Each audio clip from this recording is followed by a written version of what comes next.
Hello friends, कैसे हैं आप लोग। आई होप आप लोग अच्छे होंगे। आज पुनः हम लोग सीखने और सिखाने की प्रक्रिया में तब्दील होने जा रहे हैं।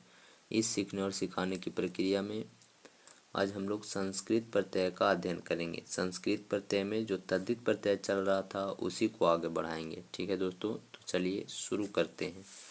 तो देखिए, आज हम लोग ईष्ठन प्रत्यय के बारे में समझेंगे। कौन सा प्रत्यय दोस्तों? ईष्ठन प्रत्यय। ठीक है दोस्तों, तो ध्यान से समझिए। ईष्ठन प्रत्यय को समझने के लिए हम कुछ अपने शब्दों एवं वाक्यों में लिखे हैं। ठीक है दोस्तों, उसको अगर आप समझ गए तो ईष्ठन प्रत्यय आपको समझने में कोई प्रॉब्लम नहीं होगा। तो चलिए हम लोग शुरू करते हैं। तो देखिए ध्यान से, लिखा गया है दोस्तों कि यदि किसी शब्द के अंत में, ठीक है दोस्तों, क्या लिखा गया है कि यदि किसी शब्द के अंत में, यदि किसी शब्द के अंत में ईष्ठन प्रत्यय लगाया जाता है तब उस शब्द के अंत में इष्ठा जुड़ जाता है। क्या जुड़ जाता है दोस्तों? इष्ठा जुड़ जाता है। इसका मतलब हुआ कि कोई शब्द आपको दे दिया गया है और पूछा गया है कि इस शब्द में, कोई शब्द दे दिया गया दोस्तों और पूछा गया और कहा गया कि इस शब्द में ईष्ठन प्रत्यय आप लगा दीजिए। तो आपको कुछ नहीं करना है, उस शब्द के लास्ट में जाकर के खाली इष्ठा जोड़ देना है। क्या जोड़ देना है? इष्ठा।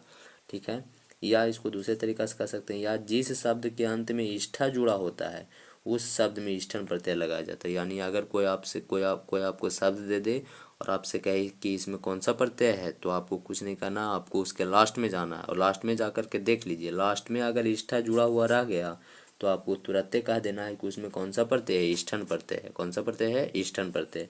तो चलिए आगे हम लोग शुरू करते हैं, एग्जाम्पल के द्वारा इसको और अच्छे से समझते हैं। तो देखिए, शब्द जोड़ प्रत्यय बराबर निष्पन्न पद है। ठीक है, निकलने वाला पद। अब देखिए, लघु में ईष्ठन जोड़ देंगे तो हो जाएगा लघिष्ठा। क्या होगा दोस्तों? लघिष्ठा। अब देखिए लास्ट में ई वाला, देखिए हर सही ई है और आधा शाह है, ठा है, तो क्या हो जाएगा? इष्ठा है लास्ट में कि नहीं है दोस्तों? इष्ठा है ना। और आप लोग को बताएं कि जेकर लास्ट में इष्ठा होता है उसमें कौन सा प्रत्यय होता है? ईष्ठन प्रत्यय। तो इसमें ईष्ठन प्रत्यय हो जाएगा। आगे देखिए, गुरु जोड़ ईष्ठन बराबर हो जाएगा गरिष्ठा। क्या होगा दोस्तों? गरिष्ठा। लास्ट में ई जुड़ा ना, इष्ठा जुड़ा ना, तो जेकर लास्ट में इष्ठा उसमें ईष्ठन प्रत्यय है।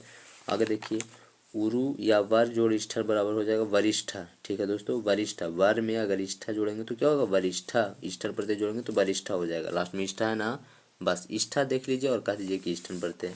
वृद्ध जोड़ इष्ठन हो जाएगा ज्येष्ठा। क्या होगा दोस्तों? वृद्ध का मतलब बूढ़ा होता है, ज्येष्ठ का मतलब बड़ा होता है, वही तो ज्येष्ठा हो जाएगा, है ना दोस्तों। चलिए आगे समझिए। इसमें इष्ठा, इसमें थोड़ा सा अपवाद है दोस्तों, इसको ध्यान से समझना है आपको। आगे देखिए, वाली जोड़ इष्ठा तो हो जाएगा वलिष्ठा। क्या होगा? वलिष्ठा। आगे देखिए, महत जोड़ी स्थान बराबर हो जाएगा महिष्ठा। ठीक है दोस्तों, तो आप लोग समझ गए होंगे। ठीक है, दो तरीकों से पूछा जा सकता है, सब में यही बात है। ठीक है, ऐसे पूछ सकता है कि गुरु जोड़ी स्थान से कौन सा शब्द बनेगा, तो गरिष्ठा बनेगा। और चाहे आपसे ऐसे पूछ सकता है कि वरिष्ठा में कौन सा प्रत्यय है, तो आप देख लीजिएगा लास्ट में इष्ठा लगा हुआ रहता है तो उसमें कौन सा प्रत्यय होता है? ईष्ठन प्रत्यय होता है। ठीक है दोस्तों, तो आप लोग समझ गए होंगे। ठीक है, तो आज के लिए इतना ही। फिर मिलेंगे हम लोग नए वीडियो के साथ। धन्यवाद दोस्तों।